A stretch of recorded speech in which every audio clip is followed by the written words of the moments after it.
You are listening to Keep Canada Weird.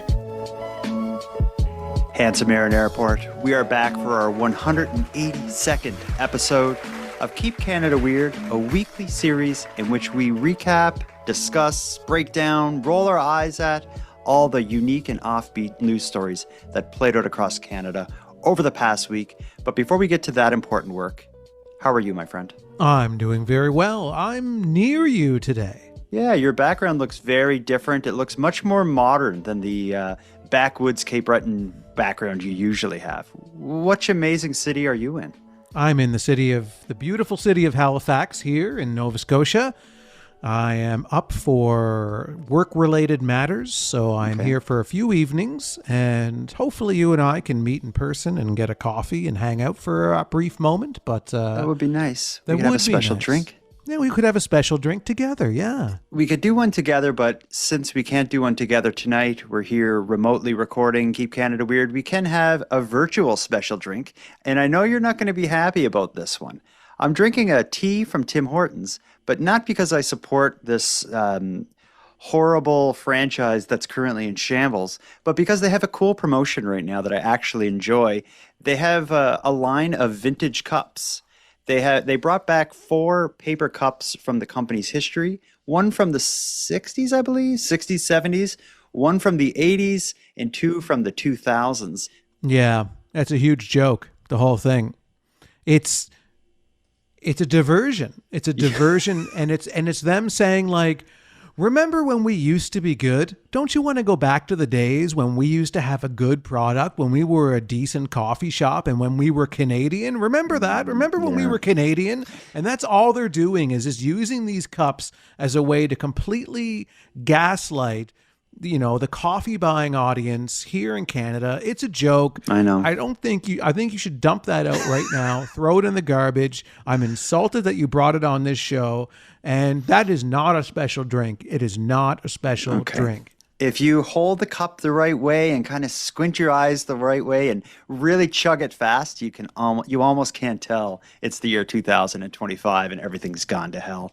Do you have a special drink? Enough about my divisive special drink. Yeah, well, yours is not a special drink. I actually have a special drink. Okay. Lay it on me. And yours is not special whatsoever. It's evil. It's gross. I have an upsetting drink. Yeah. An angry, awful, evil, manipulative drink. I do have a special drink. It's a Blue Lobster, lemon lime flavor. Oh, great. This is liquor, right? It is liquor, yeah. Oh, no. Yeah. Now I know my night and morning is going to be spent editing this podcast episode. No. I love when you drink. Oh, do you? Yeah. My family does too. Tell me more about this Blue Lobster.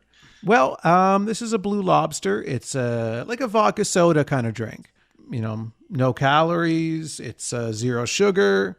And I just spilled some on my hand and my table. Okay, well, let's get this party started.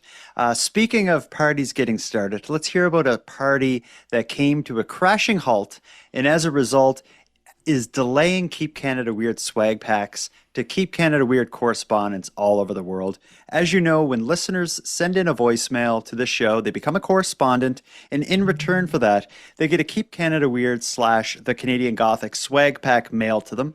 I think it was maybe 3 or 4 days ago, I went to the post office with a bag of swag packs. There was, I think, about 47 swag packs that I was sending out. Got stamps for them all, dropped them in the mailbox, walked away thinking a lot of Keep Canada Weird listeners are going to be happy when they get their new stickers and stuff. What happened the next day? Canada Post strikes again. The company has gone on strike for what feels like the second time in as many months. I feel like the last strike just ended. And now I have, again, 47-ish swag packs held up in the postage system somewhere. All that to say, if you're a listener waiting on a swag pack, it's going to be a little while and it's out of my hands. Yeah, there's nothing you can do. There's nothing I will do. It certainly is unfortunate because the first time that they went on strike, what was it, last year sometime? It feels like it wasn't even a year ago, but it wasn't long ago. And I think it was closer to Christmas last time, which is a big deal. We had a lot of lead up to that strike where the warnings were there. We're going to go on strike on this day if we don't reach an agreement by this time. all of these things so that you weren't sending out any mail the several days leading up to that strike because you knew it could quite possibly get held up in purgatory. But this time it just happened all of a sudden. And I had sent some mail like the day or two before, which is probably in mail purgatory. It was really unfortunate that it happened that out of the blue for most people. I'm sure there were some people who knew it was coming, but the general public, I think, was in the dark on that. And Yeah, I certainly was. And you want to hear about someone who really got caught off guard? I don't feel like I feel bad that the Keep Canada Weird correspondents are going to be waiting for their swag packs. But considering how bad it could be, I think we made off pretty well. I want to start the show tonight with one quick news story about a small business owner in Canada who's been affected by the strike in a Keep Canada Weird way. Listen to this story. Well, when the strike was announced, of course, there was immediate panic. I have 184 mail-outs to do this year, all across the country, from Newfoundland to the West Coast and even into Northwest Territories. I have purchased the standard mail-out boxes already from Canada Post, which is they're called flat rate boxes, in order to ship the cakes, and I have absorbed that cost. And in order to absorb an additional cost of courier service, which honestly is pretty well impossible because there'd be a different rate for each of the 184 addresses. Okay, I want to talk to you about these mail-outs. Explain to us, what is it you're mailing here? You referenced it, you said cakes. I'm mailing Christmas cakes. And some people have ordered one, and some people have ordered as many as 6. Wow. So I purchased these flat rate boxes from Canada Post, which is a flat rate to anywhere in Canada. And I have absorbed that cost already. And so I think my opinion is right now, and I will be contacting each and every one of the 184 people on my list and asking them if they'll wait it out with me until the strike is over. So, Jim, you've already baked all of these cakes? I mean, we're looking at footage, but those are the cakes that you're waiting to send out here? Yeah, I have baked 724 Christmas cakes. He's hit hard, man. He's stuck there in a house with about 800. And when he says Christmas cakes, they're those fruit cakes. The worst cakes. Yeah. Traditionally known as fruit cakes, the cakes that the general public hates. But it seems like the older demographic looks very fondly back on Christmas cakes or fruit cakes and really enjoys them and likes to have them during the holidays. I know my father makes fruit cakes or Christmas cakes. Yeah, he does. And there are people who do request. He doesn't do it anymore, but for years, every leading up to the holidays, he would always be kind of slaving over the stove making fruit cakes. And for people, different people that wanted them and that really enjoyed them. And as a kid, you know, when you're young and you love sugar and you love anything sweet and anything like that you can get your hands on, anything that ends in cake, you're going to be like, yeah, give it to me, give it to me. But I remember trying fruitcake and I'm like, you know, I'm 8 years old and this sucks. Yeah.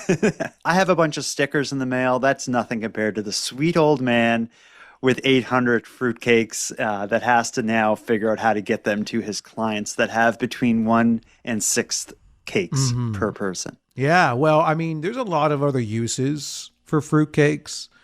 They can be used as really good paperweights. They can be used as, if you've got enemies, you can throw the Christmas cake at them. And that could be quite a weapon. Like those are a bit dense. You could put a window out pretty easy with a Christmas cake. I was going to say like hide in a bush and throw them at cars, but yeah, that could do some real damage. I wouldn't throw them at cars because that's really dangerous because again, these are like actual bricks. So they will dent the car. They could be injure the driver. They could be used as bricks. They could be used as thinking, actual bricks. Yeah. But if I were him, I would look at this as a blessing because as we know, society is on the verge of crumbling. And we're all going to need to ration up. And these Christmas cakes are very shelf stable. So he'd be able to put these in his bunker and he'll be able to live off of them for quite some time. Yeah, he's going to be in pretty good shape. That's a positive way to think about it. Let's move on to something not so positive before we get into the rest of the week's weird news stories. I have a listener voicemail I want to play. This is a listener named Carolyn who left us a voice message in response to your recent trend of banning listeners who cross you in one way or another. Somehow along the line in the bannings, it became a little kinky and suggestive, and I don't think that's anything to do with you. I think that's more to do with the response and the perhaps banning fetish many of our listeners have. Carolyn has some thoughts on it and maybe a little bit of a challenge. Listen to this. Okay. Hello, Jordan and Aaron. This is Carolyn here from the beautiful little village of Westport, Ontario. I frequently listen to your show, you two marvelous clowns. And, I was thinking lately, perhaps you're getting a little too big for your boots. All of this bragging about banning people. Let me ask you, have you ever banned an older woman? Because unless you have, I think you should tone it right down on the banning, bragging. And apart from that, I double dare you. And I'd like you to keep Canada weird. Thanks. Yeah, it's true. I think what she's saying is like we've been punching down quite a bit. And I wonder if she's kind of challenging you to maybe throw a fist up and ban someone of your own stature. Someone who's as confident in their shoes as Carolyn is. It's Carolyn, but she's suggesting that I haven't banned any older women. Is that what she's suggesting? I think that's what she's suggesting, and I think she's probably also suggesting you probably aren't man enough to do it. Oh, really? Is that what she's suggesting? It sounds like Carolyn wants to get banned. Uh-oh. And I think I'm just the man to do it. Give it to her, Aaron. So, Carolyn, you're banned. Oh. You're banned for life. Damn. That's how hard you are banned.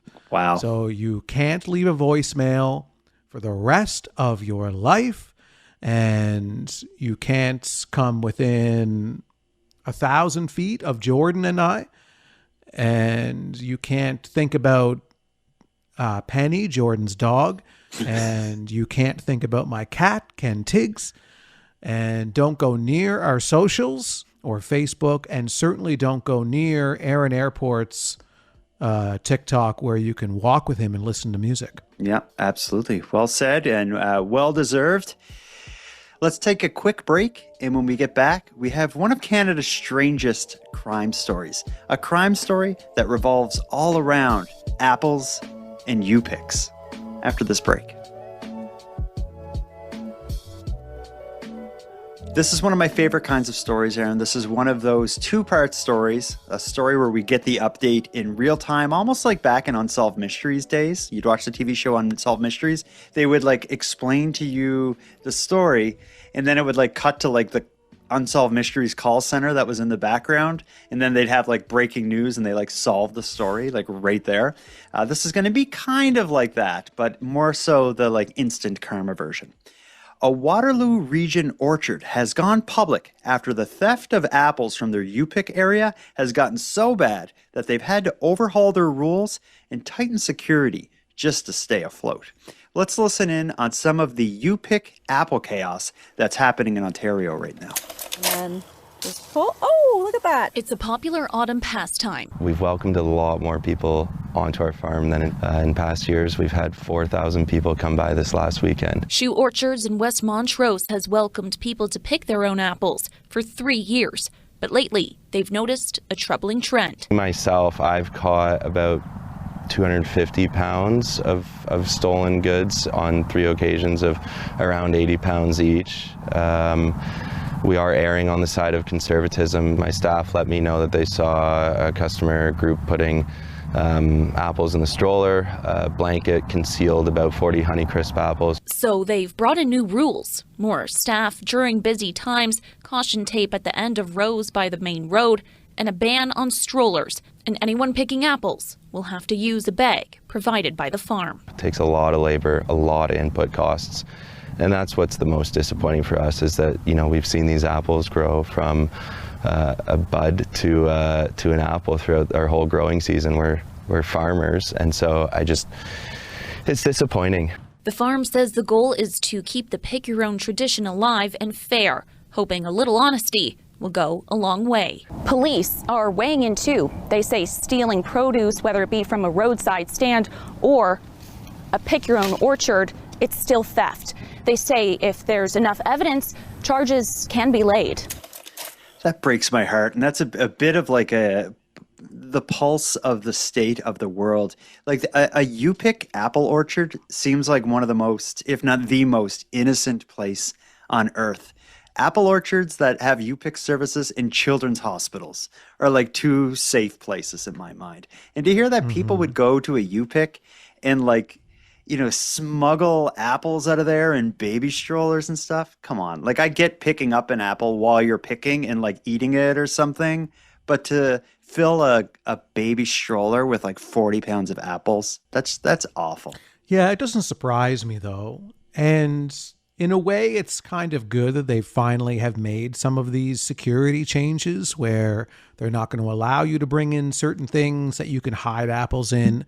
That should have been done from the start, I think. And yeah, like, sure, going to a U-Pick is kind of an innocent, a way back kind of activity to do that's relaxing and quaint and all of these things. But at the same time, you got to have your I's dotted and your T's crossed to make sure that people aren't making off with your product and stealing from you. Yeah. And when you go to the mall, it's the same thing. You got to, there's certain rules you have to follow. And I think it's okay that they enact these rules and make sure that nobody is taking anything from them. Yeah, I guess it doesn't distract from the experience. Like, because a part of, I think, I don't know if we have to explain what a U-Pick is. There's maybe parts of the world that don't have this. It's like a farm where you show up and you probably pay an admission, or you get, you buy like a bag. I've always gone to ones where there'd be like 3 sizes of bags. For $10 you get this, you get $20 for this bag. And then you walk around the field and you actually pick the apples right off the tree and leave with them. So it's the part of the experience is getting the apples fresh from the farm,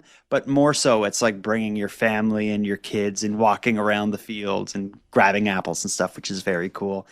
I've never thought of security in terms of theft being an issue at all, but yeah, here it is. And they, not only is it an issue, it's such an issue that they actually had to like go on the news and talk about it. I think a part of what brought this to the public to the extent that it is on the news is this farm or orchard or whatever the right word is for it. They made a Facebook post or an Instagram post or something that got a lot of action.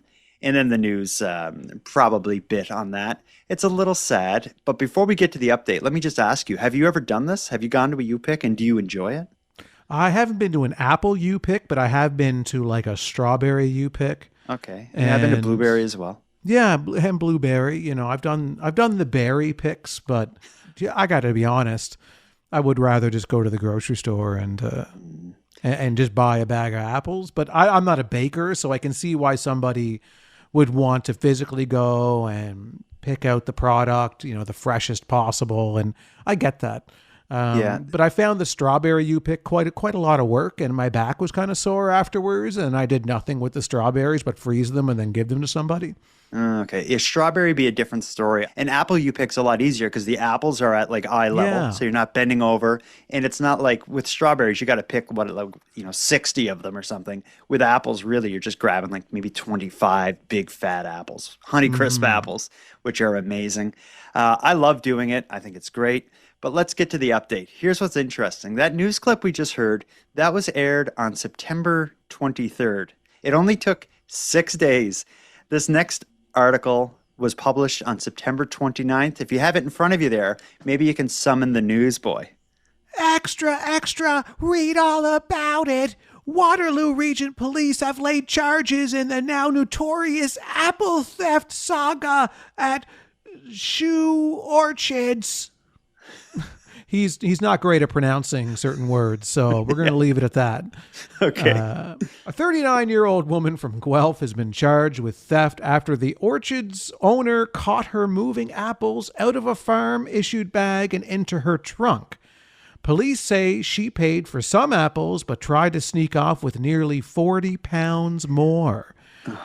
The charge comes just a week after the orchard went public with concerns about persistent thefts, hundreds of pounds of fruit disappearing into strollers, wagons, and backpacks. Owner Tim Shu has already banned outside bags and says if the stealing continues, he may reconsider whether U-Pick is worth keeping alive. There's a lot to chew on in this, and there's so much to talk about. So he's been banning people. It turns out he has, and I think justifiably, but I think it's a different situation here. People aren't stealing from Keep Canada Weird. They're simply upsetting you in these trivial ways. I disagree. They are stealing from my dignity, and I think that is just as valuable as apples. Okay. Are you surprised that somebody decided to fill their trunk with stolen apples from the apple orchard that was just on the news about all the things it's doing to stop theft? Some people don't watch the news. It turns out they don't. It has to be the biggest idiot. Like the police were even in that news article, like giving comments on, like it's theft as much as stealing from a roadside stand or a grocery store. But it says a 39-year-old woman, she fills her trunk with apples. Imagine like getting caught with that. Oh man, what a stupid thing to get arrested doing. It has to be the dumbest thing I've ever heard. It's dumb, yeah. But what would you even do with that? With the apples? Well, I guess she'd just eat them and sell them. That's a dumb Probably thing. sell them herself. Maybe at a farmer's market. Maybe on the side of the road. Apples for sale, kind of thing. Yeah, you see that all the time. Fruit being sold on the side of the road. You'd never think it's stolen from a U-Pick. But Honeycrisp apples, which I don't know if they're all around the world, but Honeycrisp apples are a premium apple here in Canada. If you go into the grocery store, the Honeycrisp are going to be the most expensive apple per pound. I love them, but I rarely buy them because they're just so expensive. I don't know what 40 pounds of those apples are worth, but it's probably a pretty good amount of money. And yeah, it's so it is a crime. She's charged with theft under $5,000, so they're not worth more than $5,000, but still it's a sizable amount of product to steal from this family-run business. Shame on you, 39-year-old woman from Guelph. Yeah.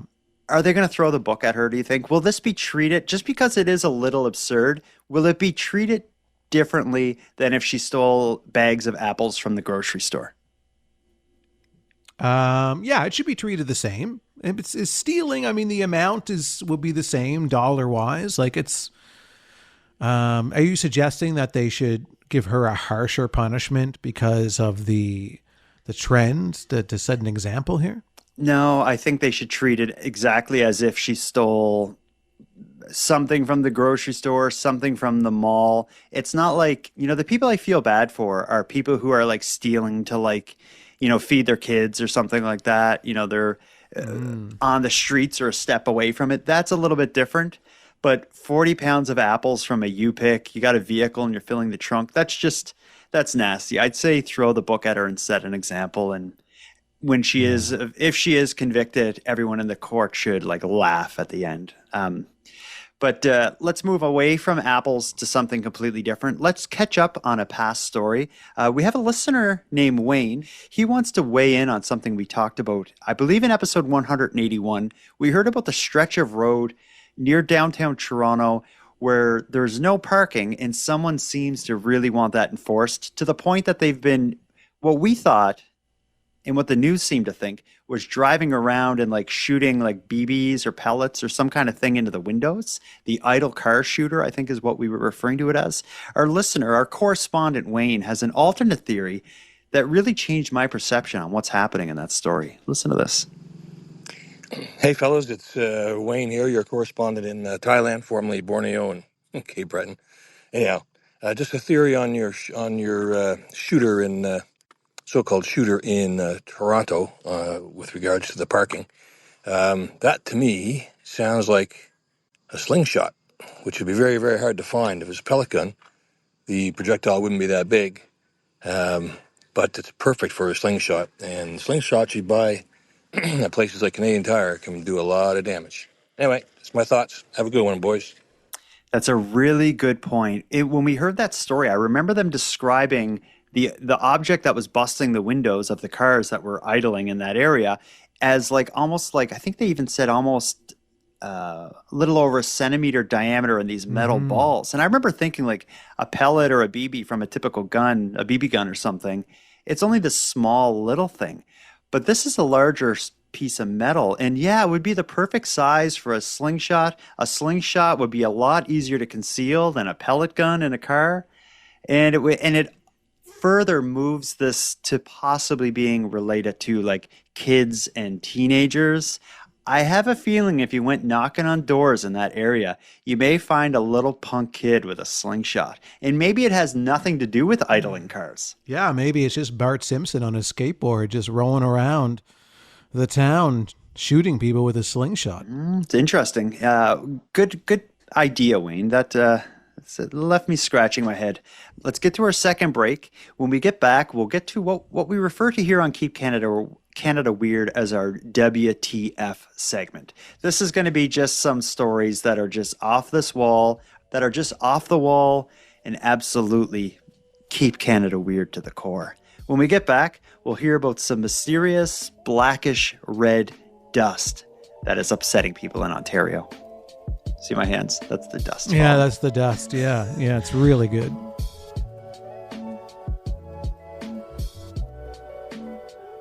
Handsome Aaron Airport. This next story seems pulled from a script of like Stranger Things, although it does have an explanation, but I'm leaning more towards cover-up. Let me introduce it this way. Residents in Falconbridge, Ontario woke up this week to find their vehicles and their homes coated in mysterious blackish reddish dust. The mystery led back to a large industrial smelter in the center of the community. It's called Glencore. Here's the story of the mysterious blackish red dust that's rained down on small-town Ontario. Residents in the greater Sudbury community of Falconbridge woke up yesterday to a film of black dust. Details are still emerging about what it is, but residents now know where it came from. Falconbridge homeowner Rhonda Lalonde shows us the black reddish dust that covered her yard and truck. She discovered it Wednesday morning and was immediately concerned. Everybody had touched it. Were kids up at the park playing in it. My dogs went outside and took a drink out of their outside water bowl. I'm just concerned on, the lack of information. In a statement, Glencore says a dust release occurred from the Sudbury smelter Tuesday night into Wednesday morning. The smelter and Ministry of Environment, Conservation and Parks have taken samples to fully understand the material. The company says it also reported the incident to Public Health Sudbury and districts. But Public Health says they first heard about the incident from community members. Public Health has issued precautions for residents of Falconbridge, including using protective equipment when cleaning dust from properties, not to eat affected garden produce, keep children and pets from playing in affected areas, and turn off air conditioners and furnaces until further notice. Glencore says it's offering vouchers for vehicle cleaning and supporting residents in determining additional cleaning needs. It sounds a little sketchy to me. It's this smelter. I had to kind of do a bit of research in what Glencore does and what a smelter is, but it seems that they turn material into like 99.9% pure copper. So they're like melting down rocks and metals to make like refined copper, I guess is the word. So what has spread over the city was some kind of mistake within the industrial plant that does this boiling of metal, and it led to like a dusty smoke overnight, just filling the entire community to the point that houses, cars, streets, sidewalks, dog water bowls and backyards are just covered in this blackish reddish film. And to me, it's a little terrifying. Like if you live near a large industrial plant, the last thing you want is some weird dust spreading all around your yard of a mysterious metallic substance. Yeah, especially when you know nothing about it and you don't know what it could be causing. You and I come from an area in Cape Breton, in Sydney, Nova Scotia, where the steel plant was a big thing that caused a lot of pollution and waste into the local area, that, the cancer rates went up. There was all of these extremely data-driven negative effects that are trackable in terms of what happened to people who lived near this plant. And when you see something like this happen, it brings me back to those days in the 90s when it was like there seemed like there was no hope at all that this toxic sludge and this completely, environmental disaster would ever be cleaned up. And this reminds me of that a lot when you're thinking, there was a lot of this dust that fell at this point in time that was noticeable, but what about the minute parts that may not be noticeable at all, that are constantly falling, that they are breathing in? Yeah, there was one bad night that left a big mess, but every other night there was probably still a few particles falling down and you were breathing them in, and slowly over the years. Yeah. And the tests have come back on what this dust is made up of. And Glencore has referred to it as just typical smelting dust. But when you actually read what it is, it's made of mainly iron and silica with smaller amounts of nickel, sulfur, copper, and cobalt with traces of other elements. Now, I don't know what any of that means, but I know that you shouldn't have that mix of things falling on your house and your dog water bowl and everything else. I guess that's like it's the risk of living near an industrial plant, and that's why people don't want these giant factories to open near their homes. But it's just it's a crappy situation. I feel for the people in this community because they probably feel pretty helpless up against this, giant company that probably has a lot of political power because they probably employ a lot of people in that community and pay large taxes and stuff. It's a crappy situation. And I should note that Falconbridge, before this situation, also found fame in the UFO world. There was a semi-famous UFO event in November of 1975 that involved an object being tracked on NORAD radar near Falconbridge. It was actually spotted through binoculars as well by OPP officers. And it's been like one of those UFO sightings that have a lot of like documentation and witnesses and stuff. So I'd rather Falconbridge be famous for that rather than the place that had this bizarre chemical metallic dust fall on it. It does strike me as a bit of a Stranger Things storyline, though. I don't know why. I just picture it's dark at night. There's this small town, and then there's this like purplish mist just like kind of coming out of the factory in the center of town. Yeah, absolutely. There's got to be some creature somewhere that was created by this mist that is lurking in the sewers and in the woods of this small town. And then for the non-viewing audience, Jordan just made a claw at me, as if he was the creature, and I got scared.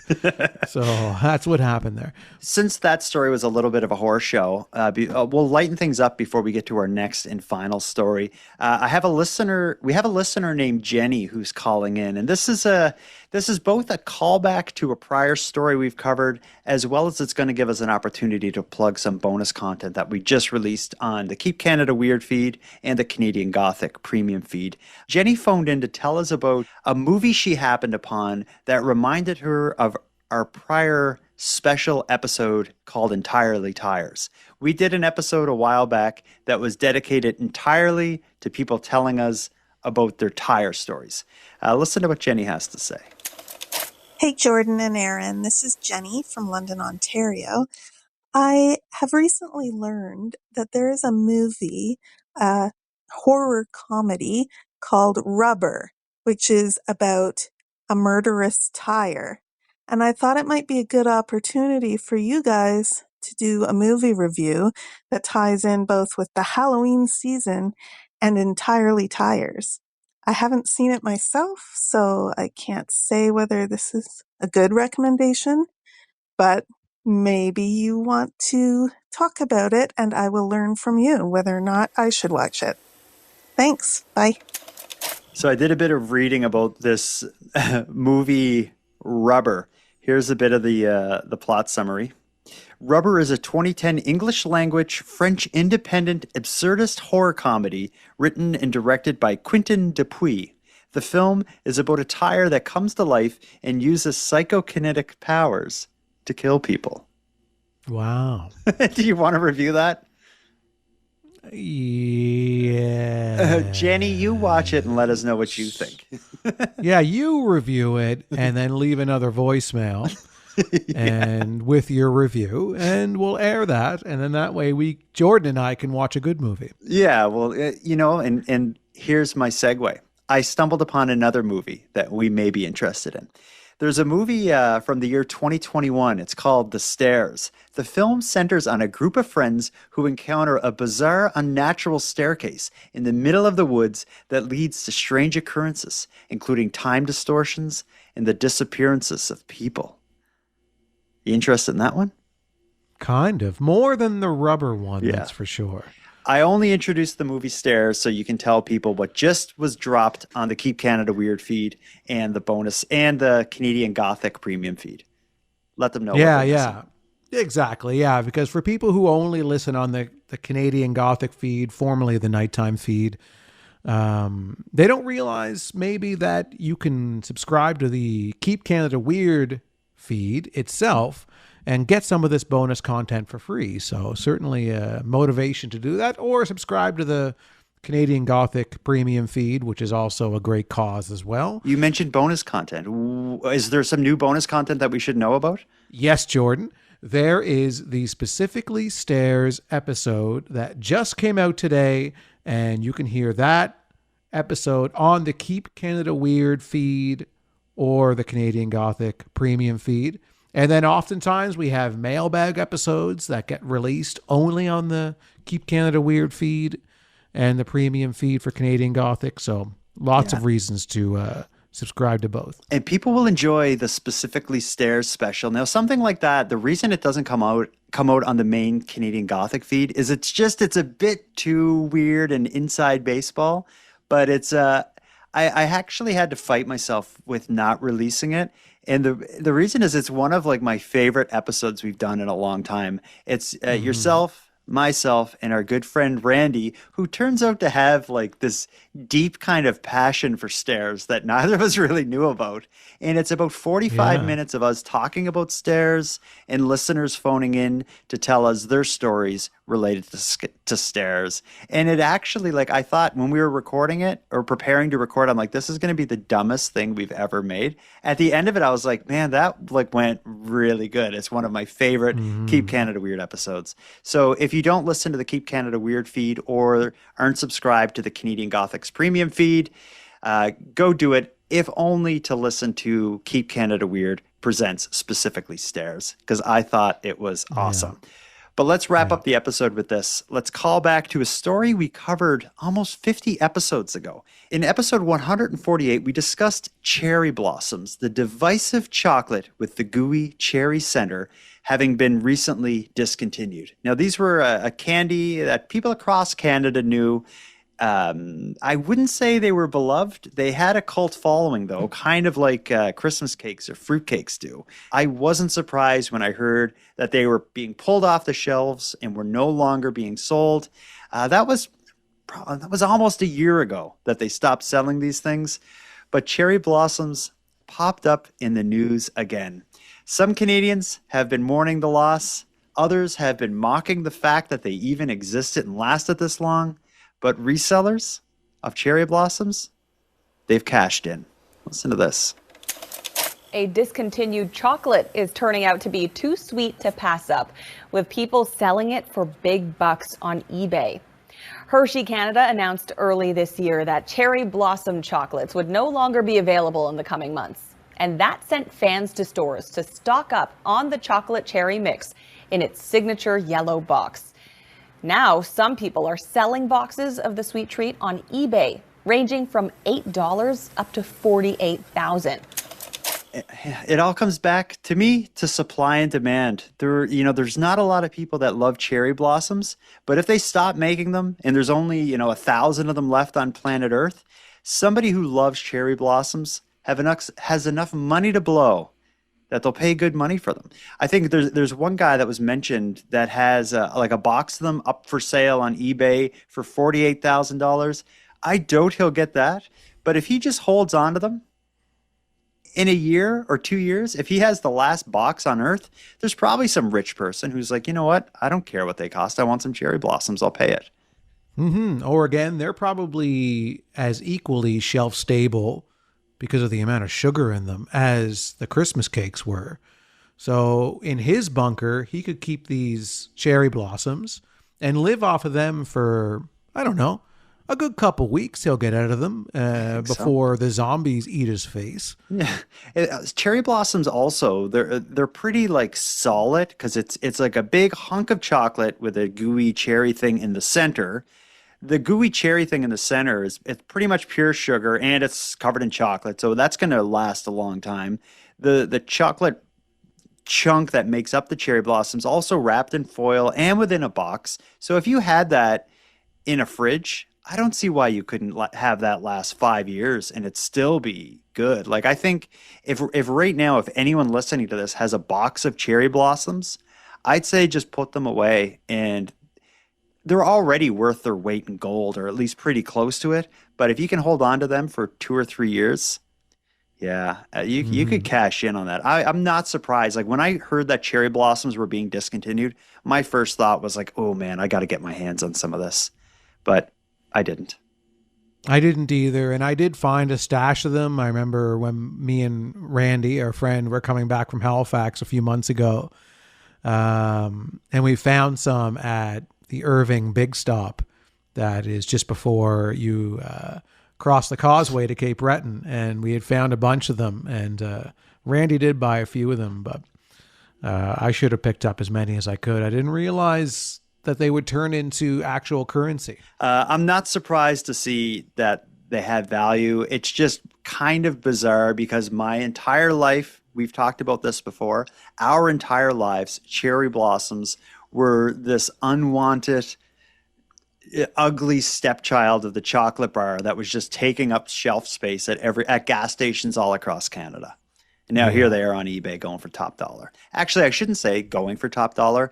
I looked and there are people trying to sell them for top dollar, but if you actually go through and look at like completed sales, I don't see many people buying cherry blossoms on eBay. It hasn't been long enough. I think maybe in another 5 years, maybe they'll get more for them then, but right now it's still too soon. Yeah, it is. Yeah, I agree.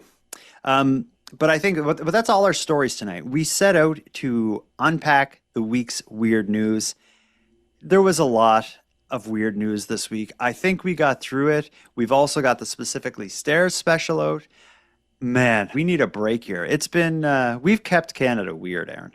We did. We did our best, and we appreciate the Keep Canada Weird correspondents and the Army being by our side through the entire thing. Yeah, it's been a great week. I'm very pleased with the 2 episodes we got out this week. It's been, I think, all things considered, this has been one of the best weeks of the show in the show's history.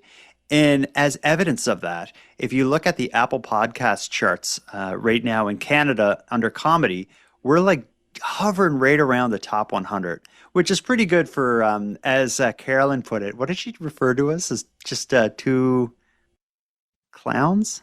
I banned her, so I don't think about her anymore. So. Okay. It's been a great week, and I look forward to what comes next on episode 183, which will be out a week from now. Thank you all for joining us tonight. If you have any thoughts or theories or opinions or feedback, or if you just want some free stickers, provided you're not banned, go to thecanadiangothic.com/contact and share a ghost story. We're working on our Halloween special. We got a lot of good ghost stories coming in, but we'd like yours. If you've seen a ghost, if you believe in ghosts, if you owned a haunted house or visited one, or if you had an encounter with a Frankenstein, let us know about it at thecanadiangothic.com/contact. But with that said, Handsome Aaron Airport, until next time. Jordan Bus Stop Backhoe Bonaparte, until next time. What's worse, stealing apples from a U-Pick or filling your pockets with contraband strawberries from a U-Pick? That'd be a good one to steal. And Jordan, until next time, I like to think of you as my elusive and no longer sold cherry blossom. And I want to bite into you to eventually taste your emotional goo and your delicious cherry during the apocalypse. Okay. Does that... Can we keep that, or yeah, we'll keep that in. Does that work, or is it gonna be okay? Yeah, I think it'll be all right. Yeah. No, I think it's good. Yeah. No, they all get it. They get it for sure. They get it. Okay, good. I don't need to explain it. I want to thank you for helping Aaron and I fulfill our mission to keep Canada weird. Now, if any one of you listening want to get more involved in what we're doing, we need all the correspondence we can get. So if something weird happens in your area, or if you have any thoughts on anything we discussed tonight, let us know about it. The best way to reach us is by using the voice recorder that can be found at thecanadiangothic.com/contact. Now I'm going to start wrapping up the episode, but before we part, let us thank a few people. First of all, Aaron and I want to give a big thank you to all the correspondents who contributed to this episode. If your voice message was aired on the show, go back to thecanadiangothic.com/contact and fill out the form to claim your swag pack and Keep Canada Weird badge. We'll happily get it right out to you. Next, a big shout out to Unicole for the intro and outro voiceovers, and Monty Data, who provides the outro version of O Canada that you're about to hear. And then lastly, but most importantly, we have a massive thank you to every one of you listening, as without your interest and your support, this work would be impossible.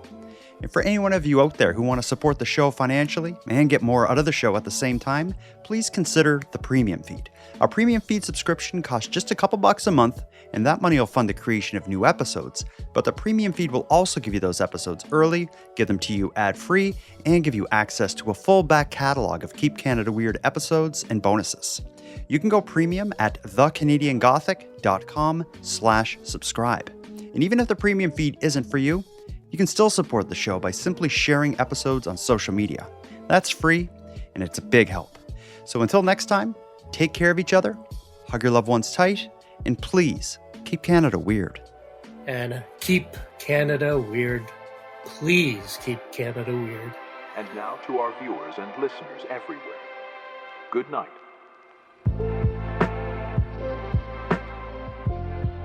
Not to kind of cross topics here, but we record this show on typically Wednesday evenings live on YouTube, and then the episode comes out a few days later.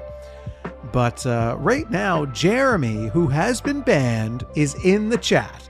No way. And Jeremy says, though I'm banned, I have to say that is a handsome airport. So I'm going to, right now, tell Jeremy to get out of the Jeremy. No, you know what? I think the chat is like international waters. I don't think we have the authority to do anything about that. We have to talk about that. I still think Jeremy should leave because it's making everybody else uncomfortable and it's a little disrespectful. You've been banned. You need to kind of accept that as your punishment. You asked for it. You wanted to be banned. You came looking for it. You were begging for it, to be perfectly honest. And you've been banned. You need to go.